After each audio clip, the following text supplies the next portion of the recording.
yang terdahulu, yang mereka-mereka orang-orang dulu itu mencapai sufi, mereka lewat kajian atau lewat riyadhah, Ustaz. Pintar. Terus keduanya ini, mohon maaf, perkembangan tentang perkembangan ilmu agama sekarang, ya kita kan orang-orang Nahdiyin kan arahnya ke tasawuf ya Ustaz.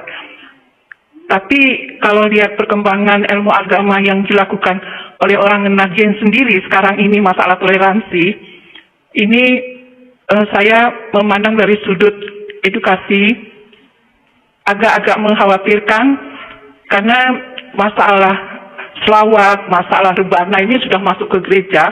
Yang paling mengerikan waktu azan itu di dalam gereja, ini video yang berkembang ya, di dalam gereja itu ada yang azan tapi semuanya ada yang pakai jilbab, ada yang enggak. Ya.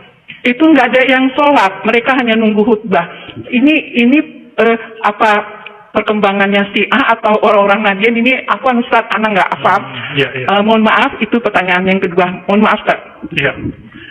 Yang penting sebenarnya yang pertama, yang kedua itu urusan opini-opini yang sedang dibuat untuk menghancurkan NU. Saya mohon maaf Ibu, saya bukan orang NU. Ya. Oke, tolong diluruskan. Tapi saya mencintai NU karena saya punya guru banyak orang NU. Dan nama saya diambil dari pendiri NU. Ayah saya cerita namamu dari Hadratus Syekh Hasyim Asy'ari. Dan sanad keilmuan hadis saya beberapa ada yang dari jalur NU, ada yang jalur yang lain. Ya. NU emang ada agenda untuk menghancurkannya. Kenapa? NU dan Muhammadiyah itu dua sayap Indonesia. Satu patah Pak, tunggu. Negeri kita konflik terus. Maka dihancurkan mulai dari luar atau dalam. Dari dalam ya dimunculkan pemahaman yang tidak benar, dari luar diserang seperti tadi. Masih ingat kemarin tahun-tahun lalu karena ada persoalan politik, kemudian orang NU diidentikan dengan Islam Nusantara, ya kan? Akhirnya orang benci sama NU, Pak. NU Nusantara. Emang masalah Islam Nusantara? Tergantung definisinya. Jika definisinya Islam yang dibuat oleh orang Nusantara, yaitu bid'ah. Tapi kalau Islam di Nusantara, maka itu guru saya Kiai Ali Mustafa Yakub juga nggak masalahin. Tergantung definisi. Kita tanya ke orang NU, definisi ente apa? Ternyata Islam Nusantara itu definisi pembuat istilah itu, Kiai Ma'ruf Amin, ya. Apa katanya? Islam Nusantara menurut kami, menurut beliau, itu Islam yang berakidah Ahlussunnah Asy'ariyah, bermazhab fikih 4, lalu bertasawuf. Lu sama kayak Al-Azhar dong, namanya beda. Gitu. Tapi karena agenda politik yang menghancurkan NU dari luar dan dari dalam, berhasil nggak Pak? Nggak berhasil, alhamdulillah. Karena banyak wali-wali Allah yang mastur di Jawa. Banyak wali-wali Allah yang mastur di Banten, di Cirebon, di Betawi, banyak Pak. Dan mereka mendoakan NU. Nahdlatul Ulama. Ya. Apakah yang lebih dahulu? Manakah yang lebih dahulu untuk mencapai ma'rifat sufi itu? Apakah riyadhah dulu atau apa tadi? Riyadhah atau ma'rifat gitu ya? Ya. Kita dibandingkan umat terdahulu umurnya pendek atau panjang? Pendek. Umat terdahulu ada yang ibadah 500 tahun, itu masuk surga kata Allah dengan rahmatku. Dia merasa dengan amalku. Ditolak oleh Allah, mau dimasukin ke neraka, dia minta-minta, ya Allah ya udah masukin saya dengan rahmat. Ada orang gak punya amalan, maksiat semua, jadi lembaran hisapnya itu maksiat semua. Udah mau digiring oleh malaikat neraka, tiba-tiba Allah bertitah, buka dadanya, ternyata ma'rifatullah ada dalam kalbunya. Allah, Allah, Allah, la ilaha illallah. Di riwayat Imam Tirmizi, la ilaha illallah di kalbunya. Di riwayat Imam Al-Bihaqi, Allah, Allah, Allah. Digabung duanya Pak, isinya ma'rifatullah, mengenal Allah. Di akhir zaman ini, kita kuat nggak ibadah seperti Sunan Kalijogo, Syekh Abdul Qadir Jilani? Kuat nggak? Syekh Abdul Qadir Jilani itu lebih dari 25 tahun sama dengan Abu Hanifah, Abu Hasan Asy'ari, pendiri akidah Asy'ariyah itu 20 tahunan lebih mereka wudhu subuhnya pakai wudhu isya. Gimana caranya? Nggak batal Pak dan nggak tidur. Kuat nggak? Ibnu Arabi dikafirkan orang Pak. Orang yang dikafirkan nggak nyampe 7 hari mati. Datang dia ke sana, dia takziah, dia bacakan la ilaha illallah 70.000 kali, dia hadiahkan untuk orang yang mengkafirkan dia. Sanggup nggak? Kita disentil dikit marah-marah, ya. Bener nggak? Kita kritik imamnya dia marah-marah, nggak sanggup kita. Maka Maka di akhir zaman ini dibaliklah, ada ijtihad baru. Thariqat itu jangan klasik lagi, jangan kaku lagi. Mulai dari ma'rifatullah, baru turun ke ilmu hakikat, baru turun ke ilmu thariqat, baru turun ke ilmu syariat. Tetap kita jalanin syariat, kita berthariqat, kita belajar ilmu hakikat. Tapi yang kita mulai belajarnya apa? Ma'rifatullah. Kenali dulu yang disembah, baru sembah dia. Ilmunya kan sudah ditulis oleh mereka yang dulu ibadah puluhan tahun, ditulis pada kitabnya dan diijazahkan ke murid-muridnya. Itu tinggal kita kaji. Bahkan tersimpan dalam kolbu para ulama-ulama wali-wali Allah hari ini. Kita ambil ilmu mereka dari kolbu mereka, dari kitab mereka, baru kita beramal. Nanti hasilnya gimana Pak? 2 rakaat orang bermarifat itu lebih afdol daripada 1000 rakaat orang jahil. Tapi ahli ibadah, kan begitu di hadisnya. Orang alim sholat, orang alim tidur. Di sini juga ada. Kata beliau, orang arif jika tidur itu lebih afdol daripada orang yang jahil sholat. Ada di sini. Bukan kita melebih-lebihkan. Emang begitu hadisnya, begitulah ulama mengartikannya. Jadi, Bapak Ibu yang makan Allah, di zaman ini kita emang nggak kuat. Bapak nggak usah ikut tarekat yang aneh-aneh. Ya, nanti saya tunjukin tarekat apa yang Bapak pelajari nanti. Tarekat yang isinya ma'rifatullah lalu beramal. Ma'rifatullah beramal. Nggak boleh pisah ini. Ya, tapi ma'rifat itu adalah afdalul amal, amal qalbu. Saya tutup dengan hadis Nabi. Nabi ditanya, wahai Rasulullah, apakah amal paling afdal? Kata beliau, al-imanu billah. Iman kepada Allah. Iman di mana? Di qalbu atau di badan? Di qalbu. Maka Imam Bukhari, Imam Ibnu Hajar mengatakan, amalan paling afdal adalah amalan qalbu. Apa itu? Mengenal Allah, yakin kepada Allah. 2 itu aja Pak. Mengenal Allah, buahnya yakin kepada Allah. Kalau Ibnu Qayyim dia balik. Zikir itu bahtera mengantarkan orang kepada ma'rifat. Ini tarekat orang lama. Mereka ibadah bertahun-tahun supaya nambah ma'rifat. Sekarang dibalik Pak, dirukhsah oleh ulama-ulama akhir zaman yang mereka telah mewarisi ilmu-ilmu. Kan kita ini kayak apa ya? Hulu muara. Ini sekarang udah di muara Pak.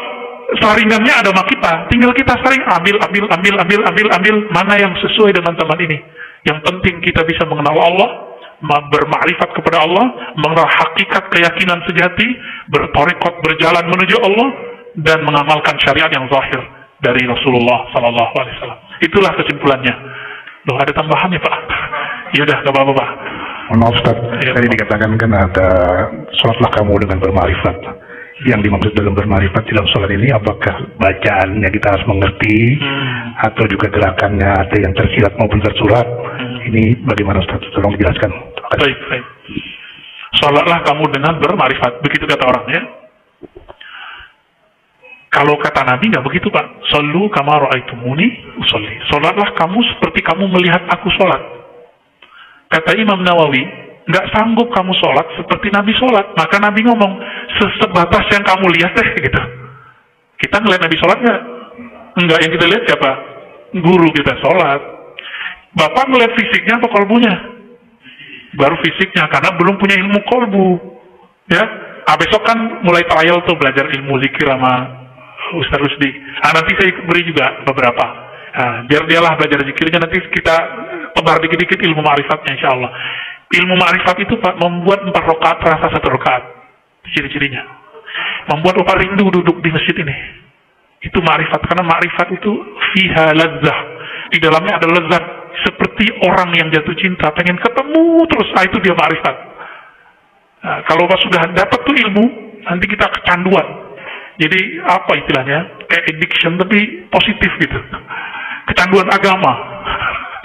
Kecanduan ibadah nikmat. Nanti kata Nabi apa? Walaupun hadisnya dhaif tapi dia naik menjadi hasan li ghairi. Uzkurullah hatta yaqulu ya, hatta yaqulul munafiqun muraun.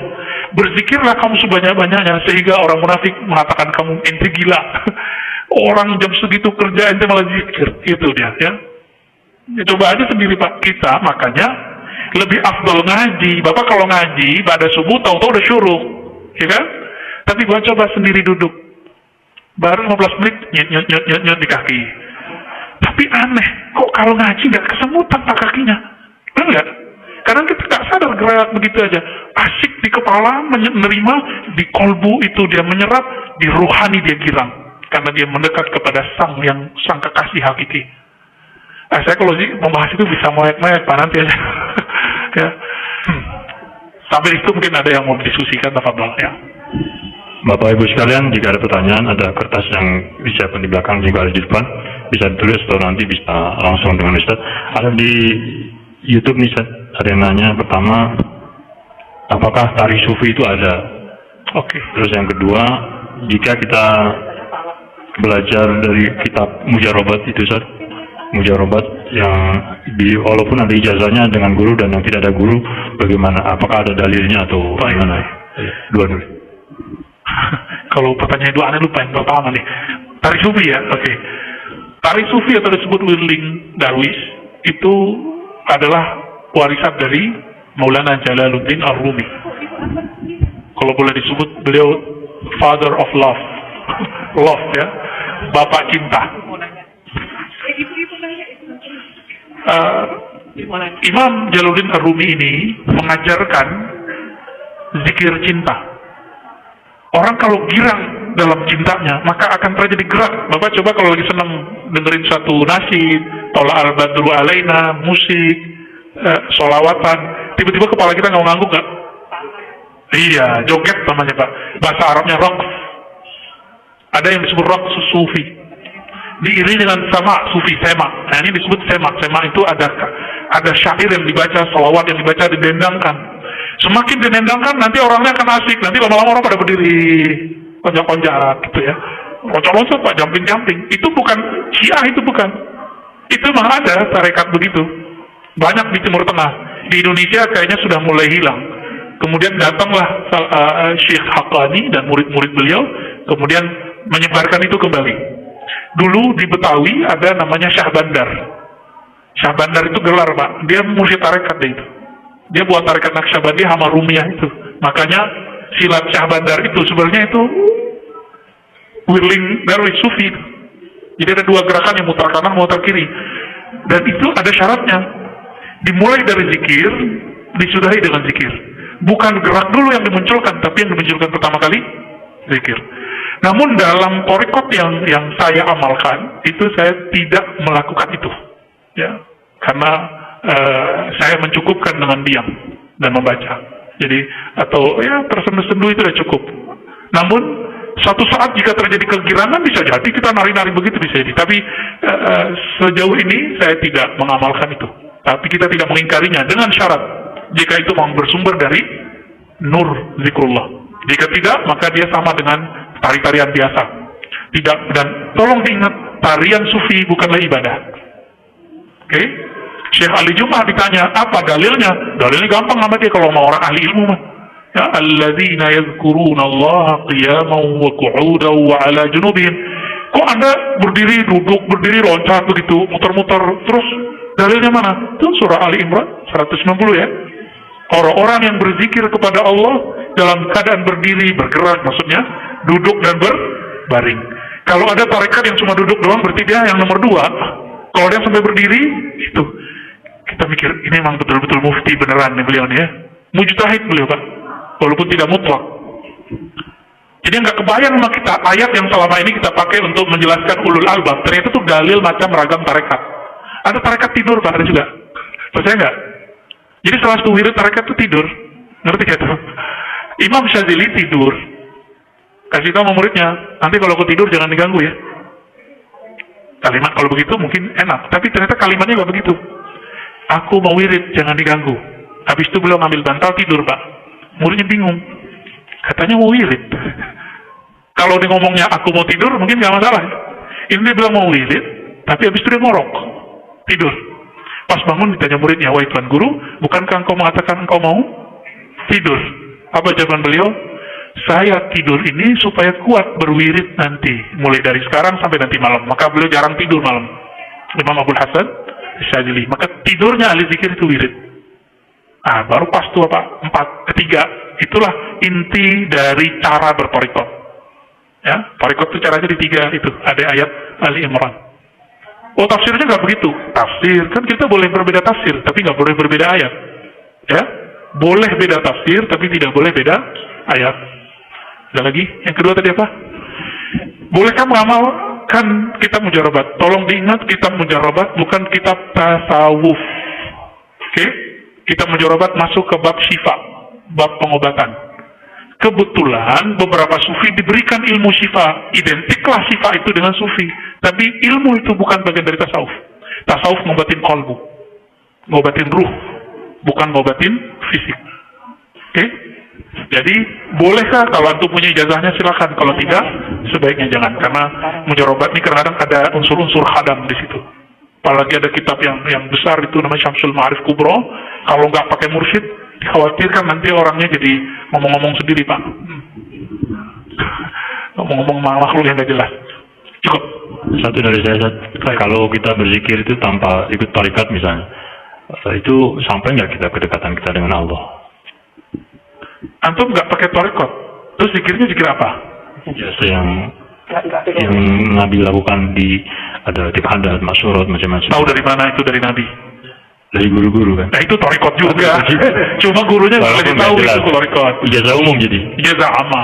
Ijazah amma. Bedanya kalau antum nggak dibimbing, jadi ada zikir yang amma, ada yang khasah. Kalau tidak dibimbing, biasanya disiplinnya kurang. Rasain aja sendiri, benar nggak? Ibnu Taimiyah bisa zikir selama itu karena dia punya guru, contohnya dia. Gurunya begitu. Gurunya ini punya guru lagi, terus begitu sampai kayak Abdul Qadir Jilani. Si Abdul Qadir itu bisa sehari semalam dia nggak beranjak dari tempat duduknya. Nah itu nyampe ke Ibnu Taimiyah dari pagi sampai zuhur, nggak bisa. Ada yang sudah bisa begitu? Belum. Kita dulu waktu kecil 40 hari 40 malam agak beranjak di situ aja ya, paling kalau mau buang air kecil, buang air besar, seperlunya. Selebihnya di tempat itu aja. Alhamdulillah saya pernah mengalami itulah. Jadi ngertilah rasanya. Nikmatnya bukan main. Jadi orang kalau ingin menikmati hakikat hidup, dia harus punya wazifah zikir. Dia harus punya latihan zikir yang dia nanti sudah istiqomah di situ. Ditambah ilmu mengenal Allah. Kalau enggak, dia nggak punya arah hidup dan dia tidak akan pernah menikmati hidup. Mohon maaf nih, orang nikah malam pertama baca doa kan? Baca doa nggak? Zikir juga, Pak. Orang mau makan, mau menikmati makan, pakai zikir nggak? Maka dunia ini jika tidak diiringi dengan zikrullah, nggak ada, Pak, nilainya, nggak ada manfaatnya, nggak berasa enak. Oke? Ya, jadi ni'matud dunya wal akhirah bizikrillah. Nikmat dunia dan akhirat itu dengan zikrullah. Supaya istiqomah dalam berzikir, maka hendaklah punya guru yang ideal, bukan sempurna. Guru yang ideal. Ya, sempurna hanya Allah dan Rasulullah Sallallahu Alaihi Wasallam. Jadi antum sudah bertarekat, cuma tidak dikasih tahu sama gurunya. Ngamalin Ratibul Hadat kan? Ba'alawiyah itu. Ya. Ngamalin Hizib Bahar, Syaziliyah. Ngamalin Maksurat, Hafafiyah. Semoga Allah nanti membimbing kita, bahkan mulai dari malam ini, untuk mencapai pengenalan yang hakiki kepadanya. Amin ya rabbal alamin. Dan kita meninggal menjadi orang yang benar-benar mengenalnya. Itulah makna dari haqqa tuqatih.